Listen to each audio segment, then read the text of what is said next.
Hello everyone, Dan here from the Next Issue Podcast. On today's video, I'll be doing a review for the premiere episodes of Monarch Legacy of Monsters. So this is episode 1, Aftermath, and episode 2, Departure. This will be spoiler free, so don't you worry about that if you haven't seen the show.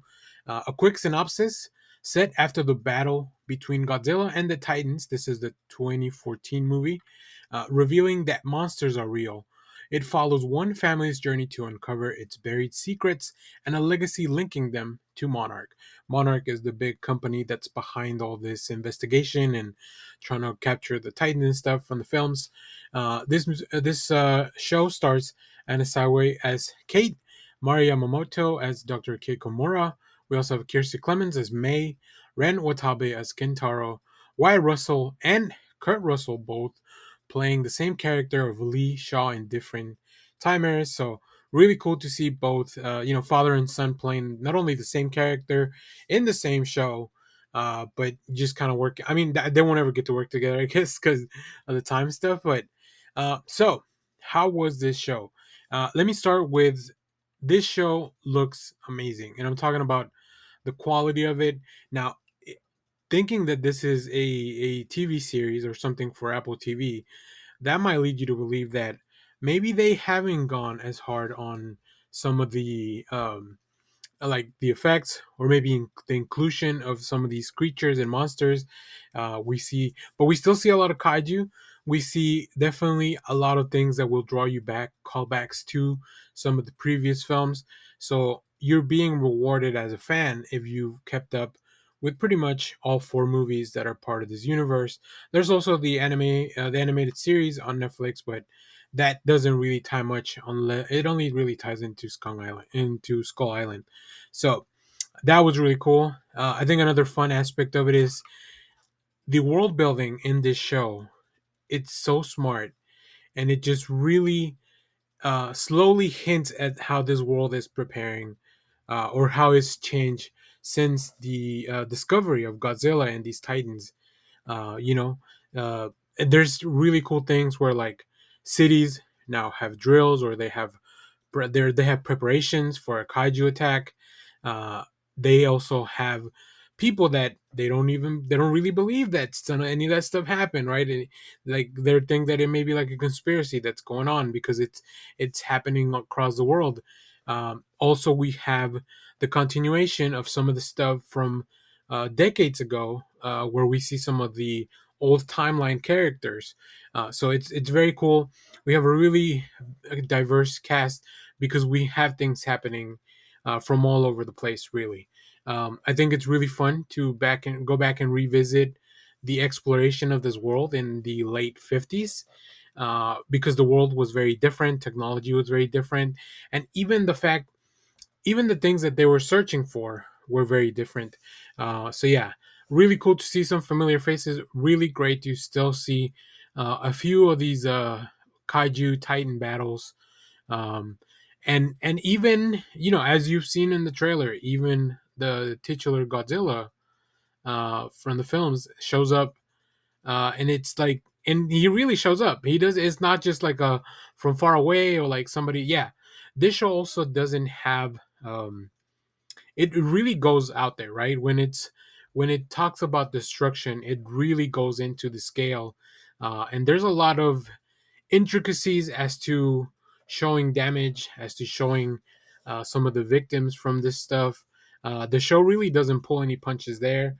We have some really good performances. I really like the characters that we're following around, including Anasawa as Kate, who is our kind of our main protagonist, really, at least in the present timeline of 2015.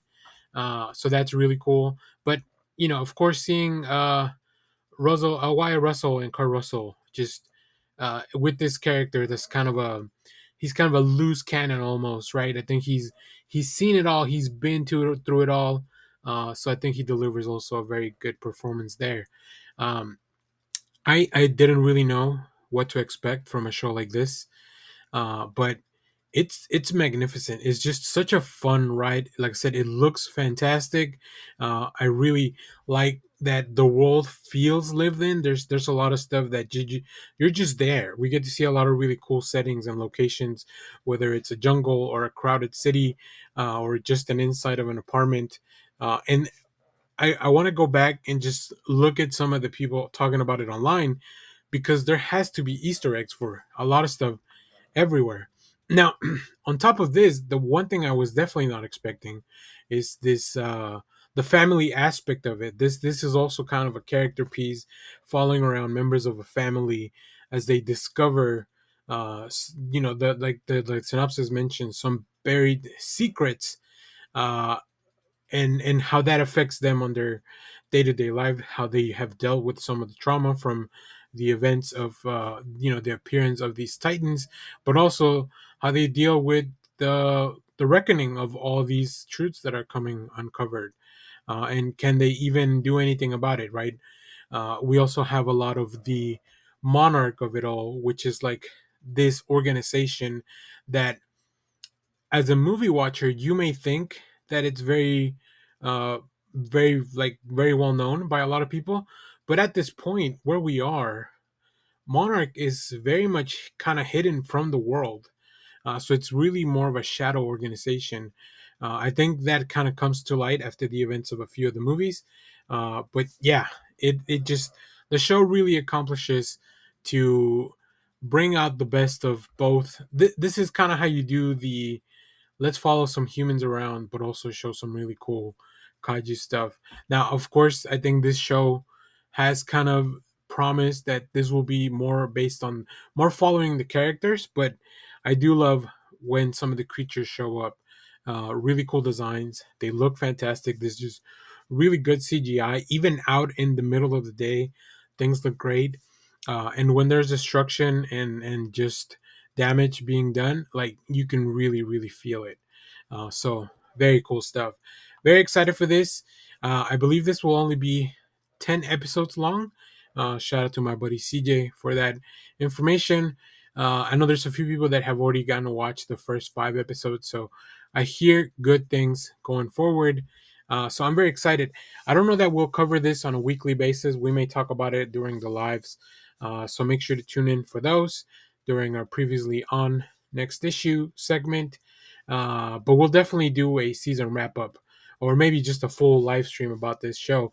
You guys know that the guys on the show also really like Godzilla and kaijus and stuff like that. And then we'll definitely be covering Godzilla Minus One, the new film from Toho. So there's a lot of Godzilla out there. There's a lot of kaiju stuff coming out in the next few weeks. So we'll be talking about all that stuff on the channel. So if you have seen this show, let me know what you thought about these first 2 episodes. As always, thank you for watching, everyone. Remember to share, like, subscribe, hit the bell so you know when we go live. That is most Saturdays, 10 a.m. Central Standard Time. Stay tuned. We have more comic reviews, trailer reactions, TV recaps, all that fun stuff in the channel. Thanks for watching, everyone. Bye-bye.